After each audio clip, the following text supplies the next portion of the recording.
والإسلام ديني ومحمدا رسول الله ويقيني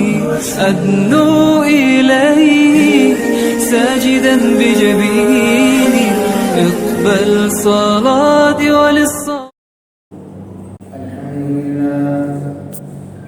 الحمد لله نحمده ونستعينه ونستغفره ونؤمن به ونتوكل عليه ونعوذ بالله من شرور أنفسنا ومن سيئات أعمالنا من يهده الله فلا مضل له ومن يضلله فلا هادي له ونشهد أن لا إله إلا الله وحده لا شريك له ونشهد أن سيدنا وسندنا ومولانا محمدا عبده ورسوله صلى الله تعالى عليه وعلى آله وأصحابه أجمعين.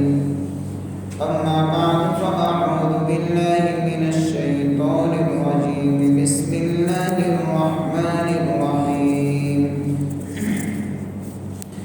إذا جاء نصر الله والفتح ورأيت الناس يدخلون في دين الله أفواجا فسبح بحمد ربك واستغفره إنه كان توابا. صدق الله مولانا العظيم.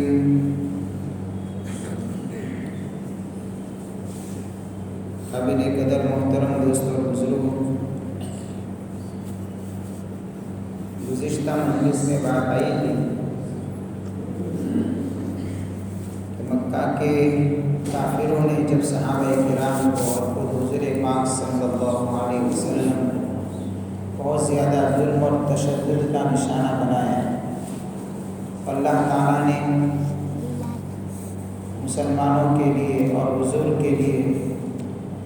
ایسے اسباب بنائے کہ جہاں سے دین کی دعوت کے پھیلنے کے ساری آسانیاں اللہ نے پیدا فرمائی. اس لیے حضور نے مدینہ سے آنے والے لوگوں سے بیعت کی اور ان لوگوں نے حضور صلی اللہ علیہ وسلم کو مدینہ کی طرف ہجرت کر کے آنے کی دعوت دی. آپ علیہ السلام نے صحابہ کو پھر اجازت بھی دے دی کہ بھئی ہجرت کر کے مدینہ کی طرف جانا چاہو تو جا سکتے ہو، اور خود حضور صلی اللہ علیہ وسلم نے بھی مدینہ کی طرف ہجرت فرمائی.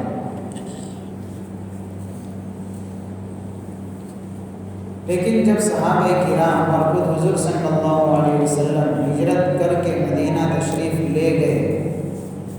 ان کفار مکہ کو اس میں بھی چین نہیں پڑا. کچھ مسلمان ایسے کمزور، غریب اور بے بس تھے جن کو انہوں نے تو ہجرت ہی نہیں کرنے دی، ان کو قیدی بنا دیا، مکہ کے اندر جکڑ دیا گیا. لیکن جو لوگ ہجرت کرنے میں کامیاب ہو گئے وہ ہجرت کر کے چلے تو گئے، لیکن منصوبے ان کے وہی بن رہے تھے. پھر سے تکلیفیں کیسے پہنچائی جائے، ان کو مدینہ سے کیسے نکالا جائے، یہ ساری سازشیں مکہ کے لوگ یہاں بیٹھے بیٹھے بھی کر رہے ہیں.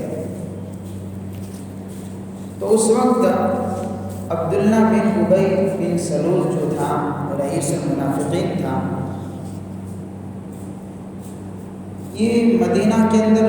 آپس کے اندر جیسے مکہ کے اندر آپس کے قبائل کے جھگڑے چلا کرتے تھے، جنگیں چلا کرتے تھے، ایسے مدینہ کے اندر بھی اس طریقے سے آپس کے اندر قبیلے لڑا کرتے تھے. اب مدینہ کے لوگ لڑ لڑ کر تھک چکے تھے، تنگ آ چکے تھے. وہ سوچ رہے تھے کہ کوئی ایک ایسے آدمی کو صدر اور بادشاہ بنا دیا جائے کہ سارے کے سارے قبیلے کے لوگ اس کے فیصلے پر چلے تاکہ آپس کی لڑائیاں، یہ جھگڑے سب ختم ہو جائیں. تو مدینہ میں ایمان کی بہار آنے سے پہلے یہ ساری محنت ہو رہی تھی آپس کے اتحاد کو مضبوط کرنے میں، اور لوگوں کی نظریں ٹکی ہوئی تھی عبداللہ بن ابی کے اوپر. یہ چالاک تھا، بڑا ہوشیار تھا، اور اس کو بھی امید تھی کہ اب امتحان ہوگا تو مجھے بادشاہ بنا دیا جائے گا، بلکہ تقریباً یہ کام ہو ہی چکا تھا۔ اس کے لیے شاہی تاج بھی تیار کر دیا تھا، 5 سیرت نگار علماء کرام نے لکھا۔ اب اس کے اندر دل کے اندر خوشی کی انگڑائیاں تھی کہ اب میں تو بادشاہ بننے والا ہوں، پورے یعنی کہ اس کے علاقے کا میں امیر بن جاؤں گا، حاکم بن جاؤں گا۔ لیکن ہوا ایسا کہ جب مدینے کے اندر ایمان کی بہاریں چلنے لگی، صحابہ کرام حضور بھی ہجرت فرما کر جب مدینہ تشریف لے گئے تو یہ چمکتا سورج ماند پڑنے لگا، یعنی اس کی خوشی کی انگڑائیاں ختم ہو رہی تھیں۔ جب مدینہ کے اندر ایمان کی بہاریں آئی تو یہ سمجھ گیا یہ سارے خواب تھے سب میرے ختم ہو گئے، اب مجھے بادشاہت کا تاج پہنایا جائے گا نہیں، اس لیے کہ اب یہ سارے کے سارے لوگ مل رہے ہیں حضور کے ساتھ، مکہ سے ہجرت کر کے آنے والے صحابہ کرام کے ساتھ، اور یہ بات مکہ کے مشرکین کو پتہ ہے کہ اب اس کی بادشاہت خطرے میں ہے، تو انہوں نے اس کا استعمال کیا اور مکہ سے دھمکی بھرا خط لکھا۔ خط ایسا لکھا کہ تم نے ہمارے دشمنوں کو جو مکہ سے یعنی کہ آئے ہجرت کر کے، ہجرت تو وہ تو بھاگ کر ہی سمجھے، جو آئے انہوں نے ان کو تم نے پناہ دی، یا تو تم خود ان کو نکال دو یا پھر ہم سب مکہ والے لوگ تم پر حملہ کریں گے، تمہارے بڑے بوڑھوں کو بچوں کو قتل کریں گے اور تمہاری عورتوں کو ہم باندیاں بنا دیں گے، تو بہتر یہ ہے کہ تم خود نکالو ورنہ ہماری طرف سے حملے شروع ہو جائیں گے۔ اب جب اس کے پاس خط پہنچا تو اس نے لوگوں کے اندر اس بات کو چلانا شروع کیا، لوگوں کو بھڑکانا شروع کیا کہ بھئی یہ اوس والے خزرج والے بھی مسلمان ہو گئے، دیکھو مکہ سے یہ لوگ ہجرت کر کے پھر یہاں پر آئے، اور ہمارے مدینہ کے اندر جو قبیلے بستے تھے اوس اور خزرج، ان کے لوگوں کو بھی انہوں نے مسلمان کر دیا، اب یہ سب آپس میں مل گئے اور مکہ کی طرف سے ایسے خطوط آ رہے ہیں، ایسی دھمکیاں آ رہی ہے کہ ہم پر حملہ ہوگا، تو بہتر ہے کہ ہم سب مل کر اس کو نکال دو یہاں سے۔ اب یہ سازش کر رہا ہے، لوگوں کو بھڑکانے کا کام کر رہا ہے۔ انصار صحابہ کو پتہ چل گیا، اب یہ لوگوں کو بھڑکا رہا ہے۔ ایک مرتبہ ایسا ہوا کہ صحابہ کرام جو انصار کی جماعت تھی انہوں نے طے کیا کہ اس کو سبق سکھائے، لہٰذا مجمع کے اندر ہی تیار ہو گئے لڑنے کے لیے تاکہ اس کو سبق سکھایا جائے، جو آگ بڑھتا ہے دشمنی کی یہ ختم ہو جائے۔ اتفاق ایسا کہ فوراً حضور پاک صلی اللہ علیہ وسلم اس جگہ پر تشریف لے آئے، قریب تھا کہ دونوں قبیلے کے لوگ لڑ پڑتے، اللہ کے نبی نے آ کر پورے معاملے کو سلجھا دیا، تو آپس کی لڑائی سے ہو جاتی، جھگڑا ہوا۔ اس طریقے سے مکہ کے لوگ وہاں بیٹھے بیٹھے سازشیں کرتے تھے اور آپس میں لڑانے کا کام کرتے تھے، تو چین نہیں تھا۔ نتیجے کے اندر بہت ساری جنگیں پیش آئی، بدر کا واقعہ پیش آیا، احد کا واقعہ پیش آیا، دوسری جنگوں کے واقعات پیش آئے، خندق کا واقعہ پیش آیا۔ یہ ساری یہی نتیجہ ہے کہ ان کی سازشیں اتنی تھی، ان کے منصوبے اتنے ناکام ہوا کرتے تھے کہ یہاں سے ان کا دفاع کرنا ضروری تھا۔ غزوہ خندق کے بعد حضور پاک صلی اللہ علیہ وسلم نے ایک خواب دیکھا کہ آپ علیہ السلام اپنے صحابہ کے ساتھ عمرہ کے لیے مکہ تشریف لے جا رہے ہیں۔ اب اس خواب کا تذکرہ حضور کے صحابہ کے سامنے کیا۔ اب جو صحابہ اپنا وطن تھا مکہ اس کو چھوڑ کر آئے، تقریباً حدیبیہ کا واقعہ پیش آیا سن 6 ہجری کے اندر، اس وقت اللہ کے نبی نے ایک خواب دیکھا تھا، سن 5 ہجری میں خندق کا واقعہ پیش آیا، تو اللہ کے نبی نے اس خواب کا تذکرہ کیا صحابہ کے سامنے۔ اب صحابہ کو وہ مکہ کی یاد تھی، لہٰذا صحابہ نے اپنی تمنا کا اظہار کیا کہ یا رسول اللہ چلنا چاہیے عمرہ کے لیے، لہٰذا حضور صلی اللہ علیہ وسلم بھی تیار۔ اللہ کے نبی صلی اللہ علیہ وسلم نے صحابہ کرام کو کہہ دیا کہ عمرہ کے لیے جائیں گے، اور تقریباً 1500 کا قافلہ لے کر اللہ کے نبی یہاں سے نکلے عمرے کے لیے، لڑنے کے لیے عمرہ کے ارادے سے نکلے۔ تو ایک طرف تو حضور صلی اللہ علیہ وسلم نے اس طرف سے یہ کام کی، یعنی عمرہ کے ارادے سے نکلے صحابہ کی جماعت کے ساتھ۔ دوسری طرف کفار مکہ کو پتہ چل گیا کہ یہ لوگ آ رہے ہیں، لہذا ہم جو ہے اتنے طاقتور رہے کہ ان کو حرم کے اندر داخل نہیں ہونے دیں گے، ان کو عمرہ نہیں کرنے دیں گے، کیونکہ اگر یہ لوگ عمرہ کریں گے اور حرم میں داخل ہو جائیں گے تو ہماری ناک کا مسئلہ ہے، لہٰذا ان کو روک کے راستے، ان کو یہاں آنے ہی نہیں دیں۔ اس کے واسطے مکہ کے لوگوں نے دوسرے قبیلوں کو بھی اپنے ساتھ میں ملا دیا کہ بھائی آ جاؤ، سب مل کر ان کو روکو، کیونکہ آج ناک کا سوال ہے۔ آپ علیہ السلام نکلے، حدیبیہ کے مقام پر پہنچے، اللہ کے نبی صلی اللہ علیہ وسلم کی اونٹنی بیٹھ گئی، اٹھایا تو اٹھ گئی، دوسری مرتبہ بیٹھے پھر اٹھایا تو پھر اٹھ گئی، اور اللہ کے نبی کو گویا کہ بذریعہ وہی بتلا دیا گیا کہ اس مرتبہ تو آپ کو عمرے کا موقع نہیں ملے گا، لہٰذا کوئی ایسی شکل پیدا کر دیجیے کہ آپس کے اندر صلح ہو جائے اور آپ واپس تشریف لے جائیں، آئندہ آپ کو عمرے کا موقع دیا جائے۔ لہٰذا حدیبیہ کے مقام کے اوپر حضور کو اور صحابہ کی جماعت کو رکنا پڑا اور صلح کی پیشکش کرنی، اور صلح کے اندر بہت سارے شرائط تھے، تو انہوں نے بھی، سامنے والوں نے بھی مان لیے، یعنی کہ مکہ کے کافروں نے بھی کہ چلیے صلح کر دی ہے تاکہ آپس کی جنگ بندی اور دوسرے جو مسائل ہیں اسے حل ہو۔ 10 سال کے عنوان پر جنگ بندی کے عنوان پر آپس کے اندر صلح ہوئی، اور اس صلح کے اندر بہت سارے شرائط تھے، اس میں سے ایک شرط یہ تھی کہ اس مرتبہ تو یعنی آپ علیہ السلام اپنے قافلے کے ساتھ واپس جا رہے ہیں، لیکن آئندہ سال عمرہ کریں گے، یہ شرط صلح کے اندر رکھی تھی، اس معاہدے کے اندر یہ بات تھی۔ اور بھی بہت سارے شرائط تھے، ایسی شرطیں تھیں کہ بظاہر ایسا لگ رہا تھا کہ حضور صلی اللہ علیہ وسلم کی جماعت نے گویا کہ دب کر صلح کی، صلح ہو گئی، 10 سال کے لیے کوئی جنگ نہیں، کوئی اختلاف نہیں، کوئی فساد نہیں، ساری چیزیں طے ہو گئی۔ اللہ کے نبی نے صحابہ کو حکم دے دیا حلق کروا دیجیے، جو جانور ہے ان کو ذبح کر دیجیے، یہ سے نہیں کرنا ہے۔ جب آپ علیہ السلام واپس تشریف لے جا رہے تھے تو اللہ نے پھر آیت اتاری، اِنَّا فَتَحْنَا لَكَ فَتْحًا مُبِينًا، یہ سورہ فتح کے شروع کی آیتیں نازل ہوئی۔ اللہ کے نبی نے جب یہ آیتیں اتری تو صحابہ کرام سے فرمایا کہ آج میرے اوپر قرآن کی ایسی صورت اور ایسی آیتیں اتری ہے کہ وہ آیت میرے نزدیک دونوں جہاں سے بہت زیادہ محبوب ہے، اور اللہ کے نبی نے پھر وہ آیتیں پڑھ کر سنائی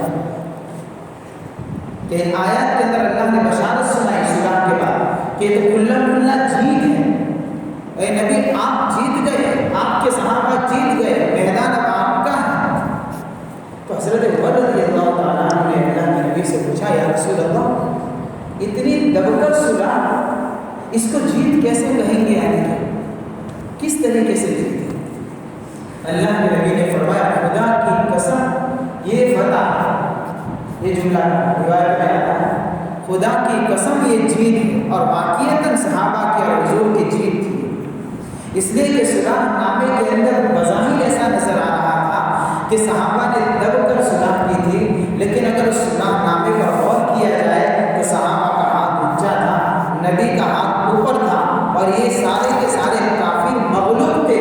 حضور اور آپ کی جماعت غالب تھی۔ کیسے غالب تھی؟ ذرا اس کے چند نتیجے سن لیں۔ کفار مکہ آج تک تو اس حرم کے اندر کسی کو عبادت نہیں کرنے دیتے تھے نا،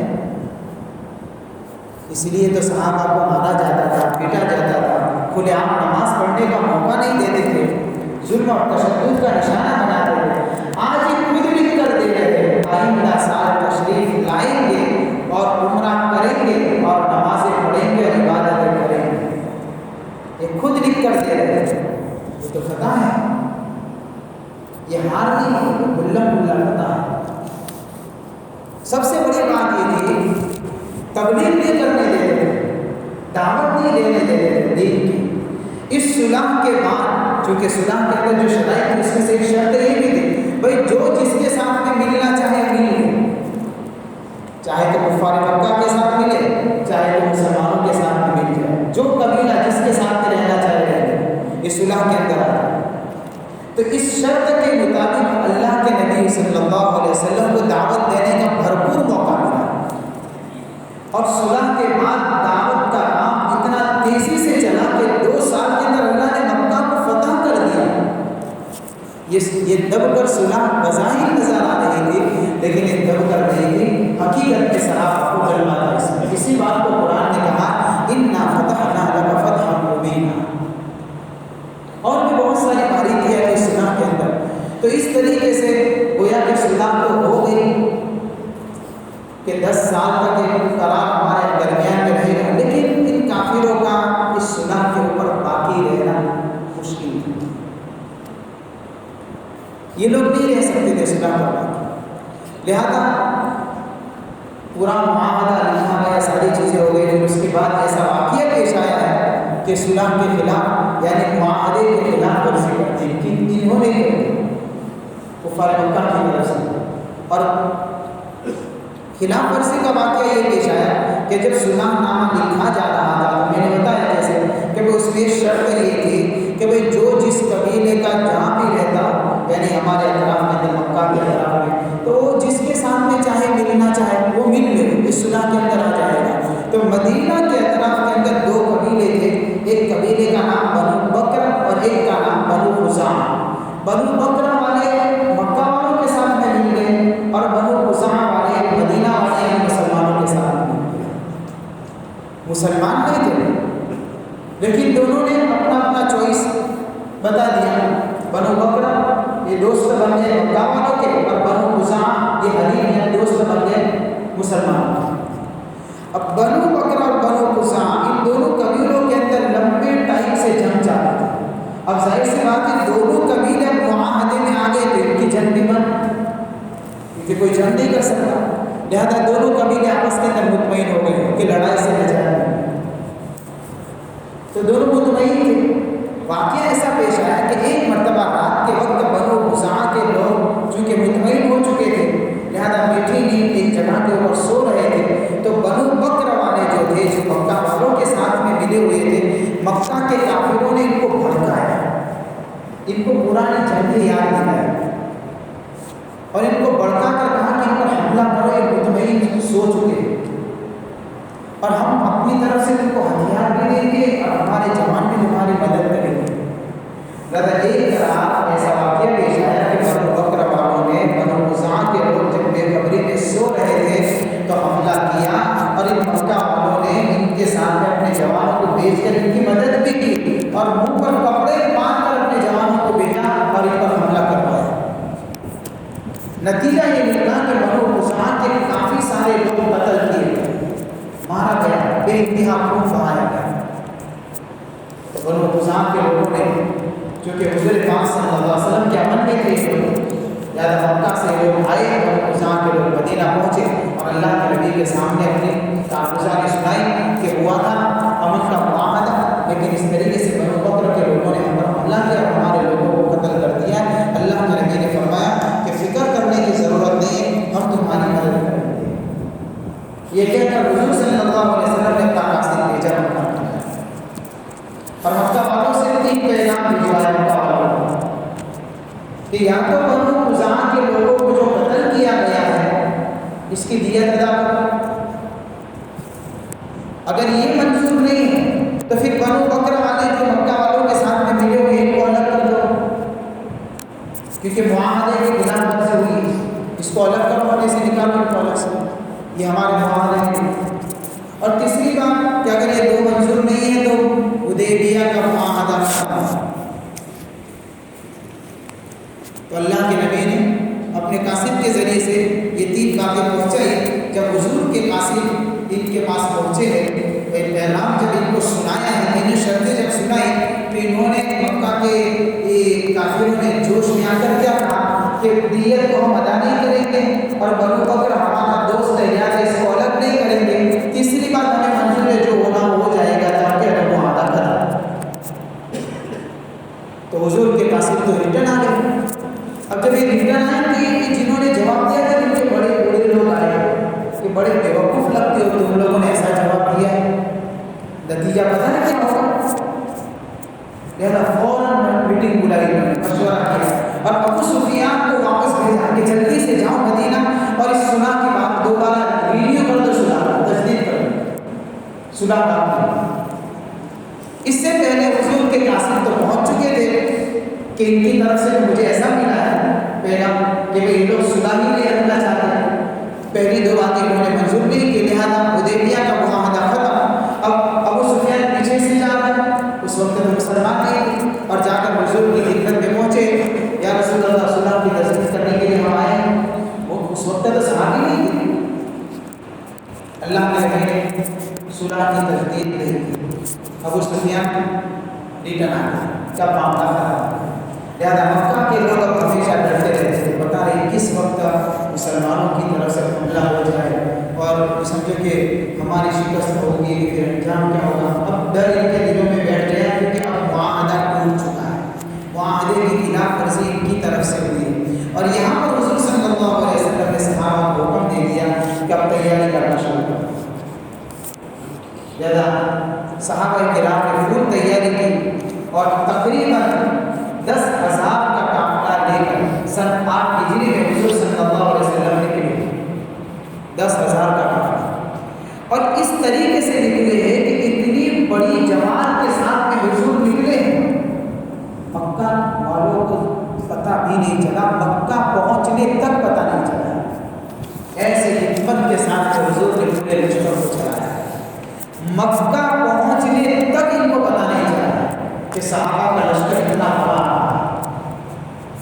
اس لیے اللہ کے نبی نے مدینہ کے سارے راستے کوئی جاسوس جائے، کوئی خبر نہ پہنچائے۔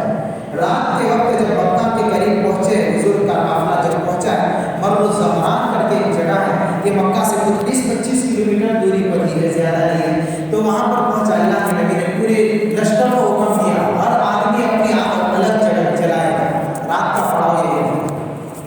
اب 10,000 کا لشکر اپنی آنکھ الگ سے جلائے گا، ظاہر سی بات ہے کہ اتنا بڑا مجمع نظر آئے گا تو ہے کون، تاکہ مکہ کے کوئی جاسوس رات میں ہو نہیں تو ان کے اوپر اثر پڑے کہ اتنا بڑا لشکر کون سا لشکر۔ اتفاق ہوا بھی ایسا، سارے لشکر نے حضور کے یعنی کہ لشکر نے آنکھ جلائی۔ ابو سفیان یعنی وہی گشت جاسوسی کر رہے تھے، دیکھتے دیکھتے اچانک سے دیکھا، نظر پڑی، وہ اتنے سارے آگے ہے کون، اور حضور کے بھی صحابہ وہاں گشت کر رہے تھے کہ کوئی جاسوس قریب میں نہ آئے، کیونکہ پتہ نہیں چلنا چاہیے۔ اتفاق ایسا کہ حضرت عباس رضی اللہ تعالیٰ عنہ یعنی حضور کے چچا وہ گزر رہے تھے کہ ابو سفیان کو پکڑ لیا، وہیں سے گرفتار کر کے لے گئے۔ ان کو پتہ چل گیا لیکن ان کو پکڑ کر ہی لے گئے، اور وہاں خبریں پر پہنچائے۔ اس وقت تک ابو سفیان نے ایمان قبول کیا ہے، اور حضرت ابو سفیان رضی اللہ تعالیٰ عنہ نے تو اس طریقے سے حضور صلی اللہ علیہ وسلم نے گویا کہ 10,000 کا لشکر لے کر نکلے، رات کا قیام کیا، اور پھر صبح کے وقت وہاں سے مدینہ مکہ کے اندر داخل ہوئے، جو بڑا عجیب و غریب منظر تھا۔ اللہ کے نبی صلی اللہ علیہ وسلم جب مکہ کے اندر داخل ہو رہے تھے تو حضور کی تمنا ہی تھی پہلے سے جب لشکر لے کر نکلے کہ کوئی ایسی شکل پیدا ہو جانی چاہیے، کوئی ایسی صورت پیش آ جائے کہ مکہ حرم ہے، اس حرم کے اندر خون خرابہ کرنا یہ اللہ کے حرم میں نہیں ہونا چاہیے۔ لہٰذا اللہ کو ایسا راستہ دکھا دے کہ جس راستے کے اندر کچھ ایسی شکل مل جائے کہ بغیر قتل قتال کیے ہوئے، بغیر خون بہائے ہوئے اللہ مکہ کو فتح کرے۔ اس طریقے سے حضور صلی اللہ علیہ وسلم نے اللہ سے دعا کی اور اللہ نے نظام ایسا بنایا۔ ابو سفیان جو اللہ کے نبی کے قبضے میں تھے، اللہ کے نبی نے حضرت عباس سے کہا کہ جاؤ ایک تنگ جگہ کے اوپر لے جا کر ان کو کھڑے کر دو اونچی جگہ پر، اور یہ پورا اسلامی لشکر مکہ میں داخل ہو رہا ہے۔ ابو سفیان کو نظارہ دکھا۔ اب حضرت عباس رضی اللہ تعالیٰ ابو سفیان کو لے کر کھڑے ہوئے ایک جگہ پر، پورا لشکر جا رہا ہے، صحابہ 10,000 کا لشکر مکہ کے اندر داخل ہو رہا ہے۔ ایک جماعت کے، دوسری جماعت کے، تیسری جماعت کے، اس میں سے ایک لشکر آیا جس میں حضرت سعد بن عبادہ رضی اللہ تعالیٰ عنہ کے ہاتھ میں جھنڈا تھا۔ حضرت سعد بن عبادہ رضی اللہ تعالیٰ عنہ کی نگاہ ابو سفیان پر پڑ گئی، تو ان کو پرانے ظلم کی داستانیں یاد آ گئی جو جو یہ لوگ ظلم کیا کرتے تھے. تو حضرت سعد بن عبادہ نے نعرہ لگایا الیوم یوم الملحمہ الیوم تستحل الکعبہ الیوم اذل اللہ قریشا. آج تو ٹکڑے کیے جائیں گے تمہارے, آج بیت اللہ میں بھی خون بہایا جائے گا, آج حلال ہے تم لوگوں کا خون بہانا, آج اللہ قریش کو ذلیل کرے گا. تو ابو سفیان کے پیر لرز ہوئے. ایک تو پہلے سے پتہ نہیں ہے اتنا بڑا لشکر آ رہا ہے, اور پھر اس نعرے کے ساتھ میں جب داخل ہوئے تو ابو سفیان گھبرا گئے. اب کیا معاملہ ہوگا؟ اتنے میں حضور صلی اللہ علیہ وسلم تشریف لاتے ایک چھوٹے سے لشکر میں, جس میں بڑے بڑے صحابہ تھے حضور کے ساتھ, خاص خاص صحابہ تھے. تو ابو سفیان نے فوراً حضور سے کہا کہ آپ نے سنا آپ کے صحابہ کیا نعرہ لگا تھا, کہ کیا نعرہ لگا تھا؟ تو ابو سفیان نے کہا کہ یہ نعرہ لگایا. تو اللہ کے نبی نے فرمایا کہ نہیں, یہ نعرہ نہیں ہے, آج کا نعرہ ہے کہ آج رحم کیا جائے گا, آج بیت اللہ کو غلاف پہنایا جائے گا, آج اس کی عظمت کو لوگ دیکھیں گے, آج نبی کے اخلاق کا لوگ مظاہرہ کریں گے. اس طریقے سے گویا کہ حضور پاک صلی اللہ علیہ وسلم نے دلوں کے ان کے خوف کو ختم کیا, اور ایسے عاجزی کے ساتھ میں روایتوں میں آتا ہے جب اللہ کے نبی مکہ میں داخل ہو رہے تھے تو اس طریقے سے جھک کر داخل ہو رہے تھے.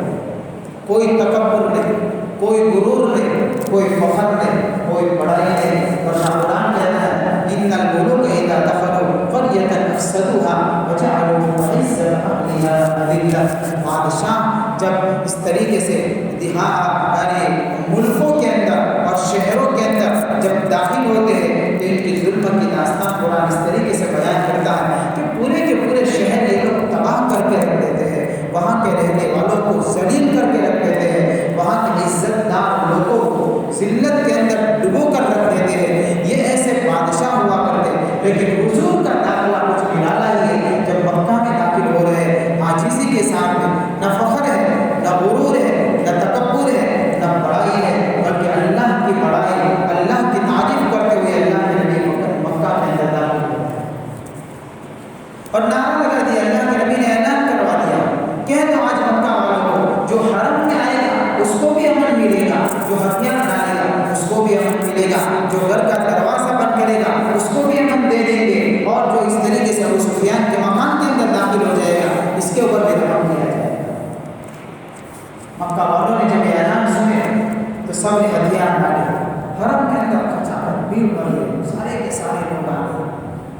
اللہ کے نبی صلی اللہ علیہ وسلم سب سے پہلے تو تشریف لے گئے. حضرت علی رضی اللہ تعالیٰ عنہ کے بعد حضرت ام ہانی رضی اللہ تعالیٰ عنہ کے مکان پر, وہاں پر جا کر غسل وغیرہ کیا ہے, وضو کیا ہے, نماز پڑھی ہے, بیت اللہ میں تشریف لا دے. آپ علیہ الصلوۃ والسلام نے دیکھا پورا بیت اللہ 360 بتوں سے بھرا ہوا ہے. اللہ کے نبی طواف کر رہے ہیں. جاء الحق وزهق الباطل ان الباطل كان زهوقا. یہ قرآن کی آیت پڑھ رہے ہیں, اپنی چھڑی سے اور اپنے عصا مبارک سے اس یعنی کہ ایک ایک بت کی طرف اشارہ کرتے جا رہے ہیں, قرآن کی آیت تلاوت کرتے اور فرماتے جا رہے ہیں. تو جیسے اشارہ ہوتا ہے بت گرتا ہے. یہ ایک گرا, دو گرے, تین گرے, چار گرے, یہ کر کے 360 بت گر چکے ہیں نبی کے اشارے پر اور قرآن کی آیت کی تلاوت.